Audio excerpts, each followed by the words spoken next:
আসসালামু আলাইকুম। আজ আমি আপনাদের সাথে শেয়ার করব বাচ্চাদের জামায় কিভাবে এই কুচি দিয়ে গলার ডিজাইন কাটিং ও সেলাই করবেন। তো পুরো ভিডিওটি দেখলে আপনিও কিন্তু সুন্দর ডিজাইনটি তৈরি করে নিতে পারবেন। ডিজাইনটি কিন্তু যেকোনো জামায় ব্যবহার করা যাবে। তো চলুন ভিডিওটি শুরু করি। তো প্রথমে যে আমি কুচি কাপড়টা কেটে নিয়েছি সেটি আগে সেলাই দিয়ে নেব। তো এক পাশ থেকে ধরে চিকন করে আগে একটা সেলাই দিয়ে নেব। এটি চওড়া নিয়েছি আমি 3 ইঞ্চি পরিমাণ। আপনারা আপনাদের মেজারমেন্ট অনুযায়ী নিয়ে নেবেন। 3 ইঞ্চি 4 ইঞ্চি পরিমাণ আপনারা নিতে পারবেন। তো এক পাশ থেকে কিন্তু চিকন করে একটা সেলাই দিয়ে নিয়েছি এবং অপর পাশ থেকে আমি কুচিগুলো করে নেব। সেলাইয়ের সব থেকে যে বড় সেলাইটি আছে সেই সেলাইটা দিয়ে নেব। দেখুন পিছনে একটা হাত দিয়ে কিন্তু আমি এরকম করে কুচি করে নিয়েছি এবং এক সাইড থেকে একটু সেলাই খুলে কিন্তু কুচিগুলো আমি হাত দিয়ে টেনে টেনে সমান করে নেব।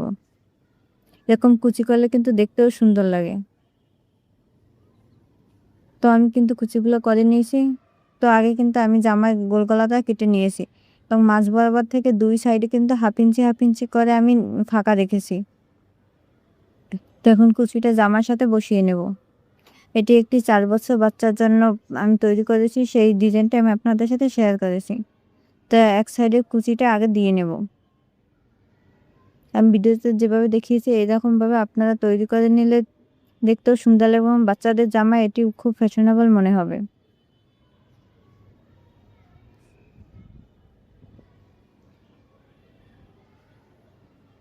তো এক সাইডে কুচিটা আমি লাগিয়ে নিয়েছি। তো অপর সাইডে কুচিটা আমি লাগিয়ে নেব।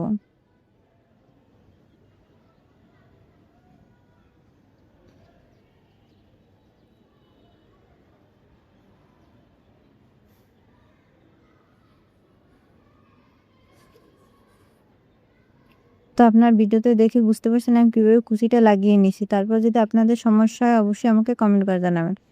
তো এরপরে একটি আমি ফিউজিং বক্রম উপর গোল গলার শেপ দিয়ে আমি কিন্তু কাটিং করে নিয়েছি। এখানে চওড়াটা প্রায় 3 ইঞ্চি পরিমাণ আছে ফিউজিং বক্রমের চওড়াটা। তো আমি জামায় যে গোল গলা দিয়েছি সেই গোল গলার মাপ অনুযায়ী কিন্তু আমি ফিউজিং বক্রমের গলাটাও সেলাই করে নিয়েছি। তো বসে কিন্তু সেলাই করে নিয়েছি, অবশ্যই এটি সোজা সাইডে আপনারা সেলাই করে নেবেন। এরপর যে আমি একটি লুপ তৈরি করে নিয়েছি, লুপটা কিন্তু ফিউজিং বক্রমের নিচে আমি লাগিয়ে নেব। নিয়ে নিচ থেকে কিন্তু একটু আমি খাড়া দেব। তো তার জন্য একটি রাউন্ড শেপ করে নেব।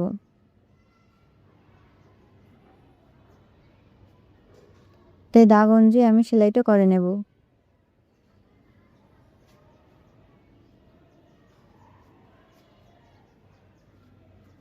আস্তে আস্তে ঘুরিয়ে কিন্তু রাউন্ড শেপটা দিয়ে নিতে হবে।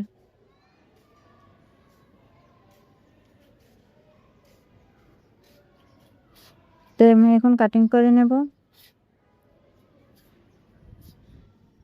এবং সাইডের যে বাড়তি একটু একটু কাপড় সেগুলো একটু কাট করে নেব যাতে ফিনিশিংটা সুন্দর আসে।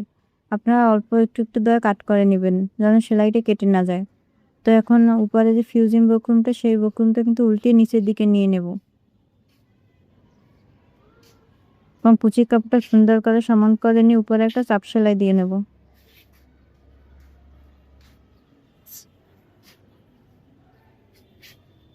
এই চাপ সেলাইটা দেওয়ার কারণে কিন্তু কুচিগুলো সুন্দরভাবে বসে থাকবে। সমান করে ঘুরিয়ে আমি চাপ সেলাই দিয়ে নেব।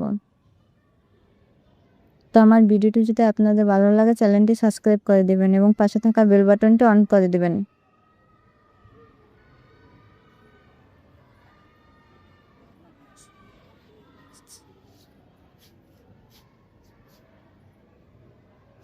তো আমি দেখুন চাপ সেলাই দিয়ে নিয়েছি। তো কেমন হয়েছে অবশ্যই কমেন্ট করে জানাবেন। আল্লাহ হাফেজ।